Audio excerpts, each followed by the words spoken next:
You didn't stop enjoying action movies. Your brain just adapted to fake action. Somewhere between Netflix originals and the massive scale of the Marvel Cinematic Universe, hits stopped feeling painful, fights became harder to follow, and heroes stopped reacting like real people. But because everything got faster, louder, and bigger, you accepted it as better. Now most action scenes look impressive, but feel empty. And the craziest part? You probably don't even notice when choreography is hidden, when cuts replace skill, or when nothing on screen has real weight. This isn't about bad movies. It's about how Hollywood trained you to stop expecting real impact. Welcome to Action Movie Insider. I'm Roman, and for over 15 years, I've been interviewing action stars, stunt performers, and filmmakers, getting a first-hand look at how real action is created, from legendary icons to rising fighters. On my channel, I break down what actually makes action work, the difference between real and fake fight scenes, how these movies are really made, and where modern Hollywood, and even Hong Kong cinema, gets it wrong. So if you care about action, you're in the right place. For years, action movies were built on something simple. You could feel them. Every punch had weight, every fall looked dangerous, and every mistake had consequences. Actors trained, stunt teams pushed limits, and directors let the camera show the action instead of hiding it. But over time, the industry shifted. Studios started prioritizing speed over clarity, scale over realism, and safety over physical performance. Digital effects replaced practical stunts, rapid cuts replaced choreography, and shaky cameras were used to create intensity, or to hide the lack of it. At the same time, audiences were exposed to more content than ever. The constant stream of high-energy visuals slowly reset expectations. What once felt chaotic became normal.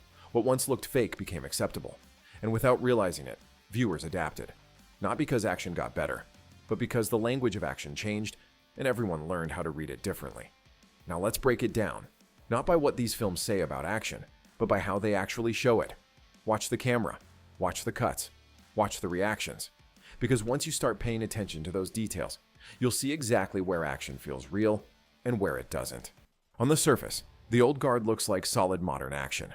Clean visuals, strong performances, and a serious tone led by Charlize Theron. But underneath, it reveals a key problem with today's action. The characters are immortal, which instantly removes tension. When you know they can't really die, every fight loses its edge. The choreography is polished, but often broken up by cuts that keep you from fully seeing the movement. There's impact, but it rarely lands. Instead of feeling danger, you're watching a sequence play out. The camera doesn't always trust the action to hold your attention, so it relies on editing and effects to keep things moving. And that's the point. It looks good, it flows well, but it doesn't stay with you. This is where modern audiences start getting used to action that feels safe instead of real. Directed by Gareth Evans, known for The Raid, Havoc promises brutal, high-energy combat. And on paper, that sounds like a return to hard-hitting action. But the style leans heavily into chaos. Fast cuts, handheld camera work, tight framing, everything is designed to feel immediate and overwhelming. The problem is, the more it tries to simulate intensity, the harder it becomes to actually follow the fight. You're reacting to flashes, not movement.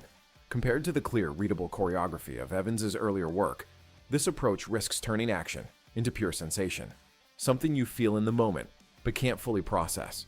And this is where audiences adapt again, because when confusion is presented as intensity long enough, your brain starts accepting it as good action.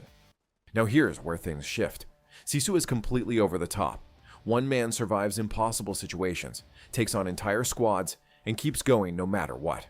On paper, it's just as unrealistic as anything else. But it feels different. Directed by Jalmari Helander, the film keeps its action clear and readable.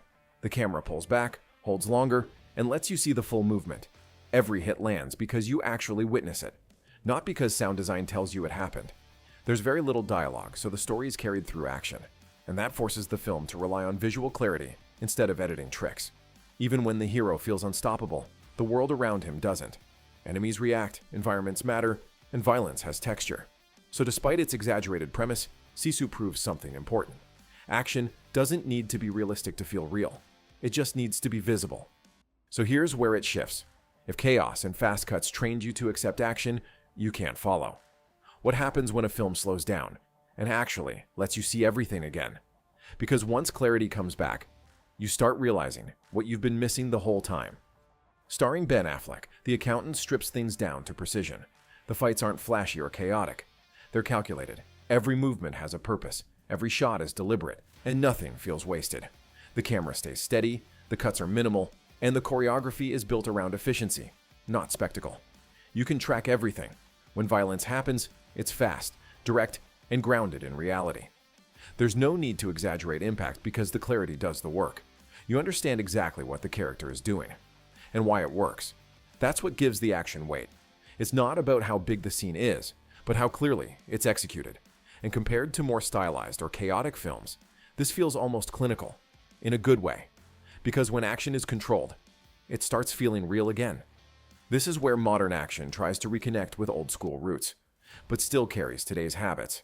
The new Running Man brings back the core idea, a brutal televised survival game where every fight should feel desperate and physical. And visually, it aims bigger. Scale, production design, and spectacle are all turned up. But here's the tension. Even with improved choreography and stronger physical performances, the film still leans on fast editing, digital environments, and controlled chaos. The action is clearer than most modern blockbusters, but not always grounded enough to feel truly dangerous. You can see the effort to bring back impact, but it's competing with modern pacing and style. And that's what makes it interesting. It sits right between two eras, trying to restore physical stakes, while still shaped by the language of contemporary action, which means you feel flashes of something real, but not consistently enough to fully believe it. Fake action doesn't happen by accident. It's the result of how modern films are made. Studios want speed, safety, and scale. That means tighter schedules, heavier use of digital effects, and less time for actors to train or perform complex choreography. So instead of building action around skill and physical execution, filmmakers build it in the edit. Cuts replace movement, camera shake replaces impact, sound design replaces consequence. And over time, this changes the audience. Your brain stops looking for clean motion or believable reactions. It starts responding to rhythm, noise, and visual intensity instead. As long as something feels fast and aggressive, it registers as good action, even if you can't follow it. That's the shift, not just in filmmaking, but in perception. Because once you're trained to accept the illusion, you stop demanding the real thing. Real action isn't about how big or loud a scene is. It's about how clearly you can experience it. When action is done right, you can follow every movement, understand every decision, and feel the consequence of every hit. The camera doesn't hide the choreography. It reveals it. The editing supports the action instead of replacing it. That's what gives action weight, because when you can see what's happening, your brain connects to it. You don't just watch the scene, you feel the timing, the danger, the impact. And once you start noticing that difference, everything changes.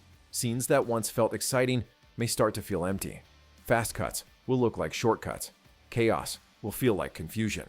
Not because action got worse overnight, but because you've learned how to see it properly. And once you see it, you can't unsee it. Next, we're breaking down why Jackie Chan's fights still feel better than anything today. No shaky cam, no fake impact, just timing, pain, and precision. And once you see how he builds action, you'll understand exactly what modern movies are still getting wrong. If you want more breakdowns like this, real action versus modern filmmaking, hit subscribe and like the video. And if you're into action movie insights, follow Action Movie Insider on YouTube, Instagram, and TikTok. That's where I share extra clips, quick breakdowns, and moments most people miss. Because once you start seeing how action really works, you won't watch movies the same way again. Before you go, quick one. I've just released my first action thriller, following a character you're going to hear more about on this channel, Nick Asano. It's a story about a vanished AI program, a global criminal syndicate, and a man pulled back into a world of violence he tried to leave behind. From Las Vegas to Vietnam, it blends grounded combat, real-world tactics, and the kind of action I talk about here. If you're into smart, hard-hitting action stories, check it out on Amazon.